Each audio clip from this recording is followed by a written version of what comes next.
So this video is about ADHD management and impulse control. So Karen Curry Parker, who is phenomenal, she did an hour-long video about ADHD and human design. So if you want to watch that original video, I will link it down below in the description. But I'm just going to be deconstructing a few of these pieces because I think that it's very interesting, starting with impulse control. Now, one of the criteria for someone being diagnosed with ADHD, formerly known as ADD,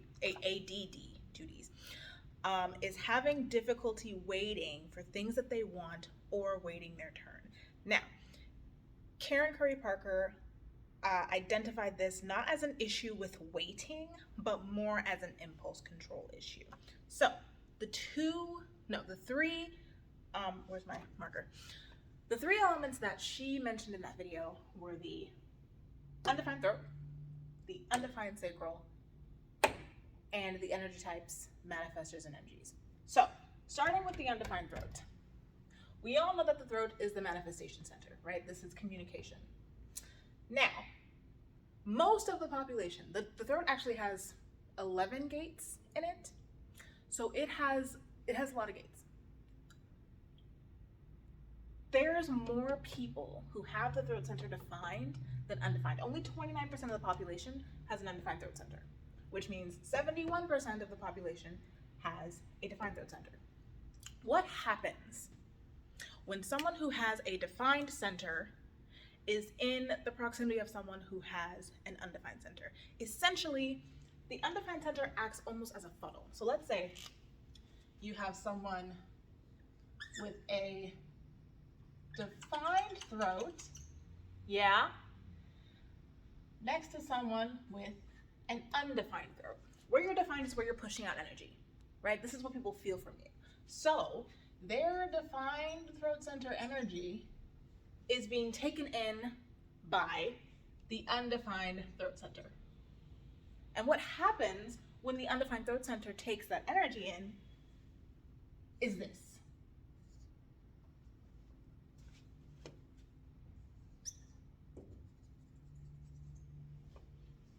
Because see, what undefined centers in general do is that they take that energy and they focus it, they amplify it, right?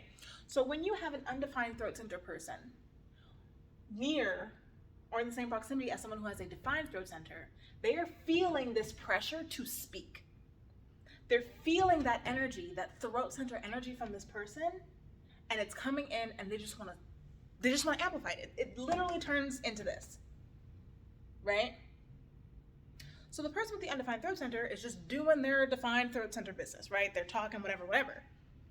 And the undefined throat center is like, oh my God, I need to speak. Like I feel this urge to speak. There's things that need to come out of me. There's things happening. This is so weird because they're not actually used to this energy because it's not theirs, right? But they feel it, and they feel it so intensely that it needs to come out. So 29% of the population, 71% of the population has a defined, which means, what's the math on that? Like 1 in every 3 people? So if you have an undefined throat center and you're surrounded by people who have defined throat center and you're feeling all that energy, of course you're gonna wanna speak, right? Especially if you don't know this and no one has taught you how to deal with the energy that you're receiving, what it actually means, how to work with it, how to release that pressure. Yeah, there's gonna be some impulse control issues. There's gonna be some word vomit, right? Because it's like, it has to go somewhere. Something needs to be released right now.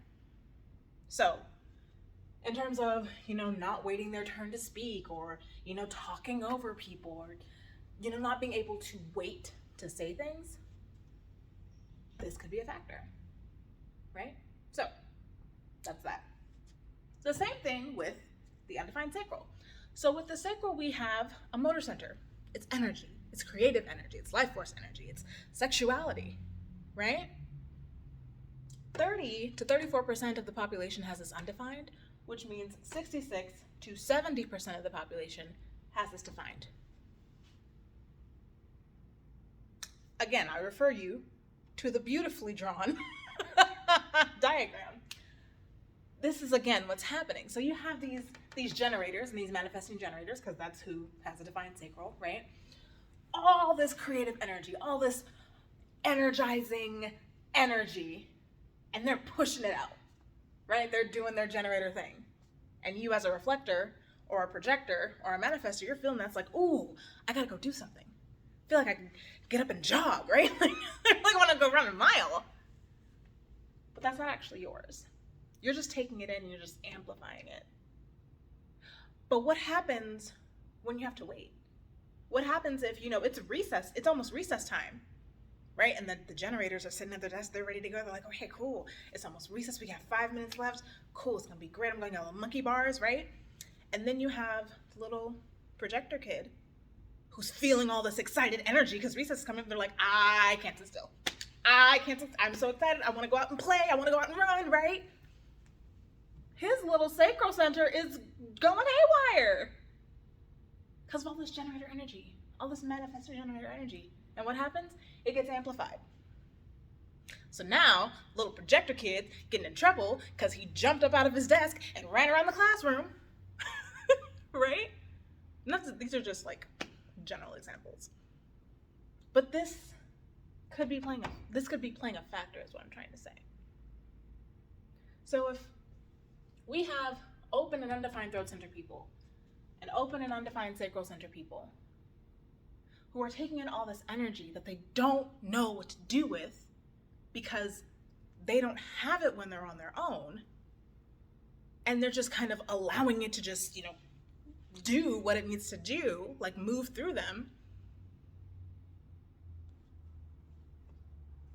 and then they get punished for it, right? Or they get, attention or whatever they're doing with kids nowadays. I have no idea. What I'm saying is this is something that we can look at, right? This is something we can take into consideration when, we're working with kids like this, or even adults, right? So, just a factor, just things that I find interesting, right? Because again, I'm not a medical professional. But anyway, let's move on. The last element that she mentioned were manifestors and manifesting generators. Now, we talked in my last video about nature versus nurture, right? There are 5 energy types. And 4 out of those 5 are meant to wait, right? The only energy type that is not meant to wait for anyone or anything are manifestors. They don't wait for shit. They are the leaders. They are the trailblazers. They have to go first. Now, manifesting generators, not only do they have that manifestor energy, not only do they have that urge to initiate things, they also have a defined sacral. So they got all this energy and they want to go first. And you want them to do what? You want them to wait for who? For what? Right? The nature of a manifestor is to inform and initiate. And manifesting generators share this impulse. In, varying degrees, of course, but it's there. Right? That's their nature. It's to go first. It's to start trends. It's to start revolutions. It's to expand, right? But what if there's no outlet, right? What if you've been told your entire life, you have to wait for this, or you have to wait for that person, or you can't go until they go, and it's like, what? When you feel so deeply in your soul that you're supposed to go do this thing right now, and someone tells you no, it's like, what are you talking about? I don't understand. I feel this, right? Makes sense. So, those are my thoughts and opinions on this specific piece, essentially. So, I highly recommend, if you haven't seen the video that Karen Curry Parker did, that you check it out. It is extremely interesting. And I will put up my Gates playlist in case you haven't seen it, and I will see you in the next video.